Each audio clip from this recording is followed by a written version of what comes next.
All right, let's jump right in, shall we?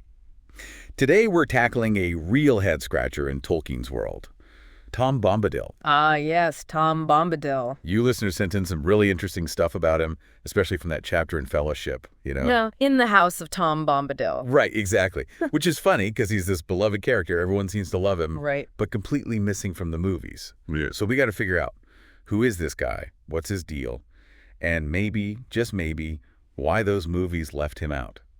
Well, the thing about Tom is he just doesn't fit neatly anywhere, does he? You can't quite categorize him, this powerful, ancient being, but somehow completely untouched by all that darkness in the world. Yeah, it's almost jarring, right? Like, remember where we are in the story? The hobbits have just escaped that creepy old forest. Oh, yeah. And bam, they run into this. Well, he's joyful, eccentric, singing, laughing, and that ring, the One Ring, doesn't even faze him. And that right there, that's the first clue. That Tom's not just some ordinary dude in Middle-earth. I mean, he's older than Rivers, the text says that. Flat out immune to the ring's power. And his whole domain. It's ruled by song, by his personality. It's wild. It's like he's on a whole other level, you know what I mean? He's not like Gandalf, one of the Mare, those angelic beings. Right. Not even one of the Valar, the godlike ones who shape the world. Nope, he's something else entirely. Something else entirely, yeah. And Tolkien himself, even in his letters, called Tom an intentional enigma. Like he meant to leave us guessing. Oh, absolutely. He wanted that mystery, that wonder. It adds a whole layer to the world. And then there's Goldberry, his wife. Ah, Goldberry. River daughter, they call her, which just adds to that whole otherworldly feeling, like stepping into a fairy tale. Their house, too, the way it's described, it's idyllic, peaceful. You almost forget the darkness that's closing in everywhere else. It's a sharp contrast, isn't it? You'd think Tolkien would want to keep the tension high, the hobbits always on edge. But no, we get this peaceful interlude at Tom's place. Why do you think that is? What's the purpose? I think Tolkien was deliberate, giving us and the hobbits a moment to breathe. It can't all be fear and urgency. They need to experience something else. Okay, so it's like a palate cleanser almost, before we get back to the bigger story. It is, but it's also more than that. It's showing us a different way of being, a different kind of power. What do you mean?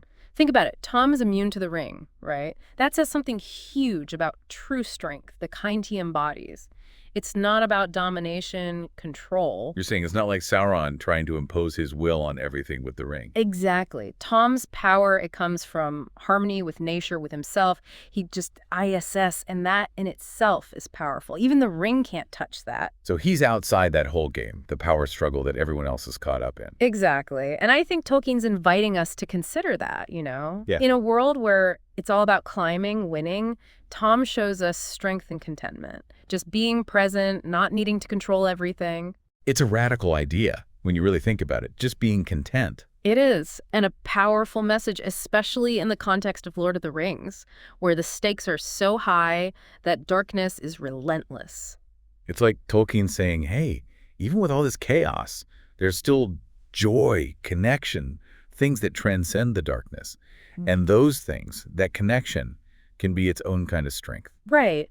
And honestly, who hasn't wished for a place like Tom's house sometimes? A refuge where you can just be, enjoy the simple things, Oh, absolutely. It's part of why he's such a fan favorite, right? He represents that longing we all have. Peace, connection, something bigger than ourselves. And yet, he's not in the movies. You'd think with all that love he'd be a shoo-in, but no. I know, right? It's like they deliberately erased him from that whole visual world. Why do you think that is? Well, a couple reasons, probably. For one, his chapters, as fun as they are, they don't exactly move the plot along. So it's pacing, keeping the movies tight. Partly, yeah. They had a massive story to tell. Tough choices had to be made. But still, wouldn't his perspective, his whole connection to nature, add something? Maybe, but you gotta think about the tone, too. The movies get pretty dark, serious, as they go on. True. I can't imagine Tom's whimsical sing-song way fitting in there. Imagine him singing about Old Man Willow in the middle of all that. Huh. Yeah, maybe it's better he was left out. It's definitely something fans debate, but I get the logic. Yeah. Trying to capture that Tom energy on screen, it could have gone so wrong. Part of me is relieved. Maybe it's better to leave Tom Bombadil untouched, let him live in the imagination rather than risk a bad portrayal. That's an interesting way to look at it, yeah. But even without the screen time, Tom, He just keeps sparking debate, fascination. His legacy's almost bigger because he's not there. He's like this resistance to being defined, isn't he? Yeah. He exists in the text, in our heads, and maybe that's where he's meant to be. And that says a lot, doesn't it? Like, even without being on screen, he adds something to the world, that complexity, the wonder. It keeps us thinking. He's like the embodiment of wonder, you Yeah. know, right alongside all the danger. It's that reminder that Middle-earth, and maybe life itself, isn't just about those big battles and power struggles. There's room for the joy, the laughter, just enjoying being alive, right? And that's huge, especially in a world, even our world, that's so obsessed with power and who's on top. It really is. Tom shows us another way to be in the world, to engage with it. He's a reminder that there's more to it than winning, that Yeah. you can find magic in the everyday stuff, in the unexpected. Yeah, and that's why I keep coming back to that chapter in the House of Tom Bombadil. It's not just a fun detour, it's a whole statement about joy, about nature, about staying true to yourself, that kind of strength. You know, earlier you said Tolkien called Tom an intentional enigma. But is there something more to it, do you think? Is he a symbol for something bigger? Good question. I think there's a lot to unpack there. On one level, he eyes nature, untamed, a force of creation that power can't corrupt. So it's more than just being immune to the ring. He's like the opposite of what Sauron wants, that domination. Exactly. And I think that's why some readers find him unsettling. He doesn't fit those neat boxes of good and evil. Tom's outside all that, his own rules, or maybe no rules at all. But isn't there a danger to that? Romanticizing detachment, I mean. The hobbits have real problems, real threats. Can we just sing and dance while the world's falling apart? That's fair, I get that. And I don't think Tolkien's saying we all need to become hermits, ignoring the world's problems. So what's the takeaway then? What can we learn from Tom that actually applies to us? Balance, I think. Tom reminds us to cultivate the joy, find peace in the chaos, connect with nature. But he also helps when needed. He doesn't shirk responsibility.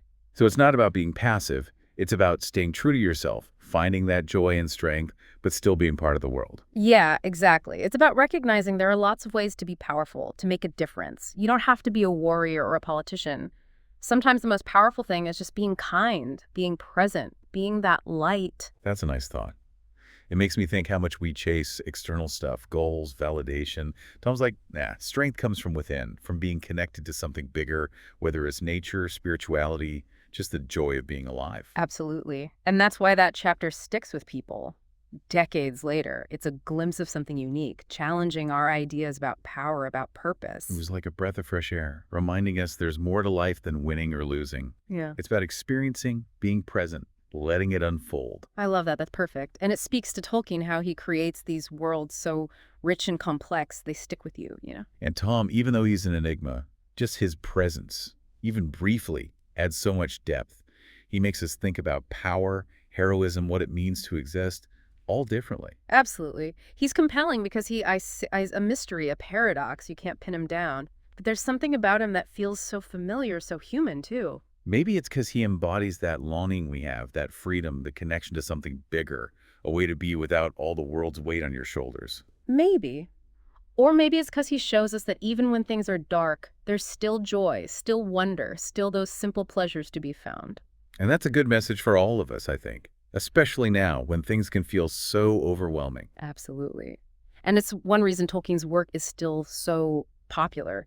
It gives us hope, that reminder that even facing darkness, there's beauty, there's stories, there's magic to be found. And maybe, just maybe, there's a little Tom Bombadil in all of us. That joy, that connection to nature, that ability to see the wonder in the ordinary. Love that. And it makes me think we always try to put things in boxes, label them, define them. But with Tom, Tolkien doesn't do that. He leaves him open, a mystery for each of us to figure out. And that's part of the magic, isn't it? He makes us use our imaginations, ask questions, explore, and in doing that, we learn something, not just about Tom, but about ourselves. It's like we've been on one of those winding forest paths, you know, unexpected turns, glimpses of light, but never quite sure what's around the bend. That's a great way to put it. Just like with Tom Bombadil, we end up somewhere, even if we're not sure how we got there. Exactly. So listener, what about you? After all this talk about Tom, what sticks with you? What's resonating? It's so easy to get caught up in the big picture, you know, the battles, the ring, good versus evil. But Tom, he reminds us there's another side to Middle-earth, another side to things. You know, I'll be honest, before we started, I kind of saw Tom as this fun, quirky character, almost like he belonged in a children's story more than this epic world. But now I see him differently, like Tolkien's challenging us. What if there's another way to be strong, you know? That's what's so brilliant about Tolkien. Even a seemingly simple character can make us question everything, our ideas about power, about how we're supposed to be in the world. Okay, gotta ask before we wrap up. Yeah. If you could ask Tom Bombadil one question, what would it be? Oh man, that's a tough one. So many things. But I think I'd ask, Tom, what makes you sing? What you see in this world that maybe the rest of us miss? That's good, yeah. Because his answer would tell us so much about what he values, what brings him joy, even with all the danger around. Right. It gets at that heart of him, that joyful, almost childlike wonder he just radiates. Well, on that note, I think we've reached the end of our deep dive into the curious case of Tom Bombadil. It feels like we've only scratched the surface, though. That's Tolkien for you. There's always more to discover, new layers every time you go back. And that's what we hope you'll do, listener. Go back to that chapter in the House of Tom Bombadil. Reread it. Let your own thoughts and questions bubble up. Absolutely. Share them with us. Tell us what you find, what speaks to you. Because these conversations, exploring Tolkien together, that's what keeps the magic alive. Couldn't have said it better myself. Until our next deep dive, may you find a little bit of Tom Bombadil's joy in your own corner of the world.